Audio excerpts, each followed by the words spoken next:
Tonight, 200 asylum seekers are once again finding themselves settling into new temporary housing. Today, dozens of families, including young children, were loaded onto buses in Portland and taken to shelters in 2 other communities. Hey there, everybody. Thanks for being with us tonight. All of those people seeking asylum are now making the transition from sharing one space with one another to having their own. But the solution is not a permanent one. They're now staying at 2 hotels, one in Lewiston, the other in Freeport. That's where News Center Maine's Alex Haskell has the details tonight. Some of the asylum seekers from the Portland Expo have been taken here to the Casco Bay Inn along Route 1 in Freeport. The rest have been taken to Lewiston's Ramada Inn. Both are short-term solutions, but still a reason for some people to be excited. A day, months in the making. So he said he's extremely happy. Not only him, but everyone.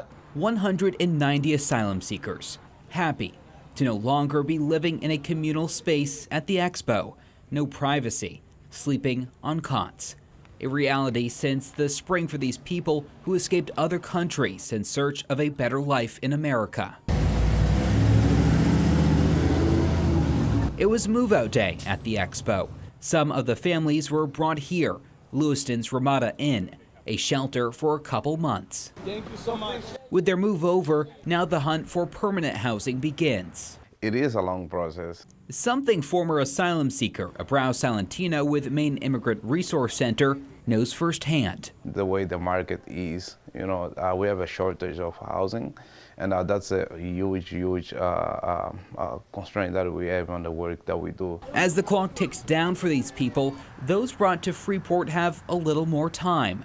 The city of Portland has a year-long contract with the Casco Bay Inn. Freeport is a super warm and welcoming and compassionate community. But resources are limited here, especially for the needs-based nonprofit Freeport Community Services, which has helped asylum seekers in the past.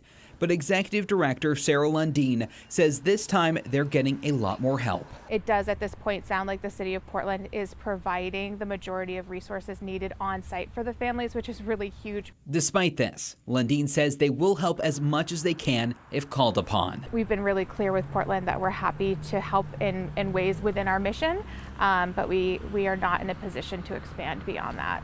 Here in Freeport, it appears the asylum seekers are settling nicely into their new home. We've seen some people go out to grab groceries and kids play outside the hotel. In Freeport, Alex Haskell, News Center, Maine.